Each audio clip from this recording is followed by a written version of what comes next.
Ya, perfecto, muchas gracias. ¿Me ayuda primero con su nombre y su cargo para registro, por favor? Mi nombre es Guido Quesada, soy el director nacional de adopciones de niños, niñas y adolescentes en el Ecuador. Bien, muchas gracias por su tiempo también. Cuéntenos, por favor, ¿cuál es el proceso para adoptar a un niño en el país? Nosotros tenemos un proceso relativo a las familias, es decir, a los adultos, y otro proceso relacionado con las niñas, niñas y adolescentes. En el caso de los niños y niñas, tienen que el juez o la jueza competente iniciar un trámite para que estos niños obtengan una declaratoria de aptitud legal y social para ser adoptado, luego de unas investigaciones en donde en primera instancia se trate de ubicar a sus padres biológicos o a su familia ampliada y se trabaje un proceso para que puedan regresar a este contexto familiar.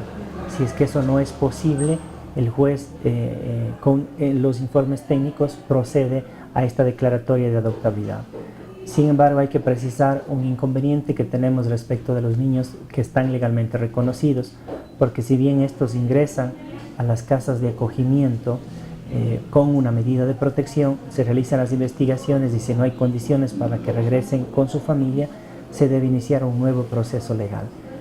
Primeramente, deberíamos obtener una resolución en donde se ratifique el acogimiento institucional y posteriormente a eso, con una copia certificada de ese proceso en donde se demuestre que no ha sido factible que el niño regrese con su familia, se inicia un nuevo proceso que es de privación de patria potestad con declaratoria de adoptabilidad. La ley establece que efectivamente en este segundo proceso, si es que este niño o esta niña es privado de la patria potestad, en la misma resolución se debe declarar la adoptabilidad. Doctor, ¿quiénes pueden adoptar? ¿Cualquier persona puede adoptar? ¿Cualquier familia?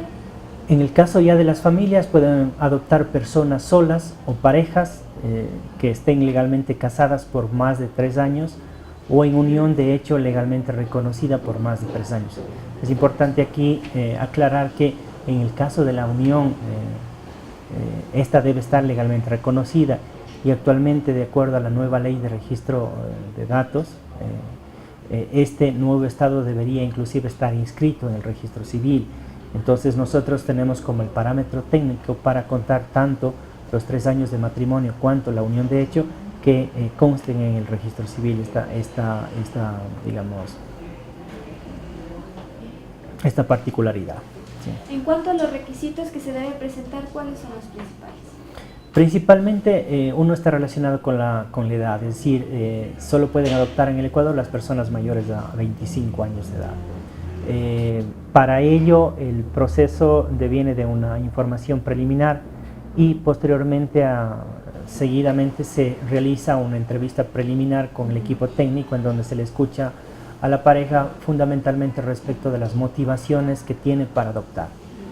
Posteriormente tiene que aprobar un proceso de capacitación de un módulo de 32 horas en donde básicamente se orienta o se focaliza respecto de los trámites o de la fase administrativa, de la fase judicial de adopción, respecto del proceso de revelación, es decir, informarle al niño de acuerdo a su grado de madurez, en la calidad de hijo o hija adoptiva y sobre todo y fundamentalmente los efectos jurídicos que produce la adopción en el Ecuador, sabiendo que la única posibilidad que ocurre acá en el país es una adopción plena.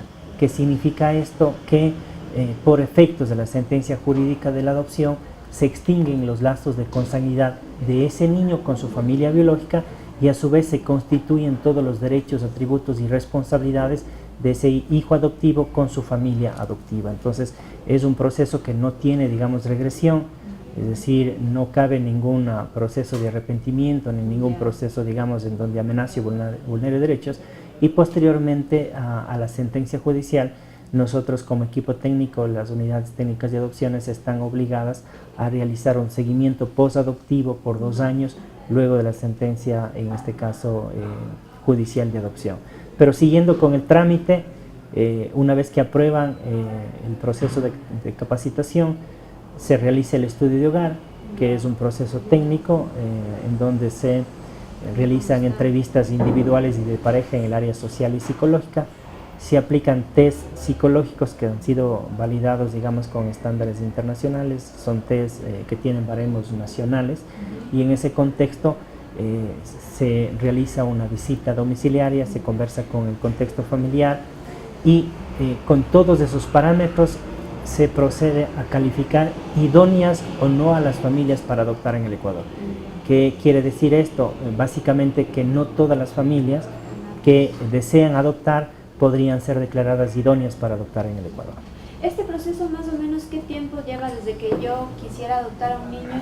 ¿Cuánto tiempo me puede ser para ya poder adoptar? Nuestro modelo de gestión establece 90 días, desde cuando usted tiene el primer contacto con la unidad técnica, siempre y cuando no tenga o en el estudio de hogar no se hayan ubicado problemas no resueltos. Entonces hay parejas que, por ejemplo, son remitidas o referidas a procesos psicoterapéuticos, entonces ahí va a depender, digamos, que la pareja vaya a una institución pública o privada, realice ese proceso psicoterapéutico y regrese ya con el informe técnico y en función de eso pueda seguir su trámite. Entonces, pero en principio son 90 días que pueden alargarse hasta, digamos, 180 días o máximo un año, dependiendo de las condiciones y características de cada familia. Perfecto. En cuanto a lo que tiene que ver a las personas las personas extranjeras, ¿tienen los mismos requisitos? ¿Es algo diferente para poder adoptar? Sí, nuestra legislación establece que para las familias internacionales en principio deben cumplir con los mismos requisitos que las familias nacionales. ¿Cómo se realiza esto? Nosotros tenemos convenios suscritos con agencias internacionales que intermedian adopción internacional.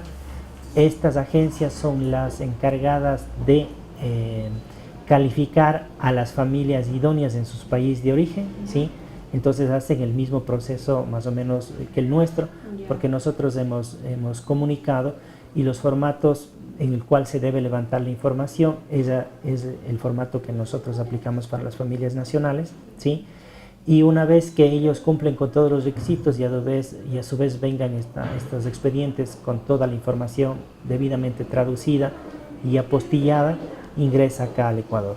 Nosotros revisamos si es que está completa el expediente, si es que está completo el estudio de hogar, se valida esa idoneidad y ese expediente ingresa al Comité de Asignación Familiar para la posible asignación de un niño o niña del programa prioritario para la adopción. En cuanto a cifras, ¿cuántos niños han sido adoptados en los últimos años? Nosotros tenemos, por ejemplo, en el 2014 se adoptaron 143 niños, en el 2015 151, cerramos el año 2016 con 108 adopciones, sí, y de estas 108, por ejemplo, 105 fueron adopciones nacionales y 3 adopciones internacionales. ¿Qué significa aquello? De que precisamente en el marco de la aplicación de la norma, es decir, que la adopción internacional debe ser excepcional, lo que hemos hecho es un esfuerzo para trabajar con las familias y que estas familias puedan ampliar al máximo su perfil para de este modo garantizar que los niños se queden en el Ecuador y solo por condiciones específicamente excepcionales como discapacidad, enfermedades graves o grupos de hermanos que no pueden ser adoptados, digamos, aquí en el Ecuador, se puedan adoptar. Entonces, por ejemplo, en grupos de hermanos, estamos hablando de grupos de 4, 5, 6 hermanos, que es muy complejo que una familia en el Ecuador asuma la adopción de todo ese grupo de hermanos. La ley establece, digamos, de que se debe procurar la no separación de los mismos y solo de manera excepcional podríamos hablar de una posible separación. Entonces, en ese contexto nosotros siempre priorizamos para que el grupo de hermanos sea adoptado por una sola familia. ¿Todo este procedimiento de adopción tiene algún valor monetario? No, el trámite, digamos, en el Ecuador es gratuito. Lo que le vendría un costo a la familia es el tiempo que utiliza, digamos, en el proceso para su calificación, en el tiempo que utiliza para reunir todos los requisitos que establece la ley, en este caso certificados médicos, documentos habilitantes que establece la ley y nada más. ¿Algo que se nos haya pasado, algo que sea importante destacar? Sí, es algo muy importante para las familias, es saber y entender que los niños que están privados de su medio familiar en casas de acogimiento institucional no son susceptibles de adopción si no media una declaratoria judicial por parte del juez.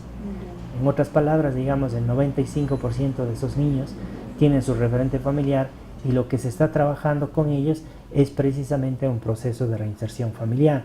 En ese contexto, por ejemplo, En el 2003, en el 2014 se reinsertaron a su familia 796 niños, en el 2015 1098 niños, en el 2016 970 niños fueron reinsertados a su hogar.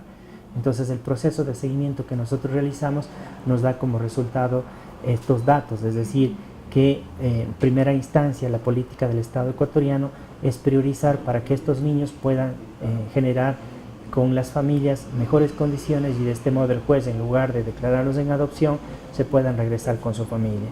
El otro elemento que tenemos ahí como importante en este proceso está relacionado con los perfiles de las familias. Es decir, si bien las familias desean adoptar a niños lo más de menos edad posible, la realidad del Ecuador no es esa. Es decir, los niños que están en nuestras casas de acogimiento superan los 5 años de edad. Entonces, mientras más amplio sea el perfil, mucho mejor. Es decir, las familias van a tener la opción de que se le asigne un niño, digamos, en el menor tiempo posible. Y finalmente, un tema que es sumamente importante está relacionado con las prohibiciones relativas al proceso de adopción. Uno, relacionado con los niños o niñas que están por nacer, es decir, no es posible adoptarlos. Dos, de niños o niños que están predeterminados, excepto cuando es hijo o hija del cónyuge, cuando es pariente hasta el 4º grado de consanguinidad.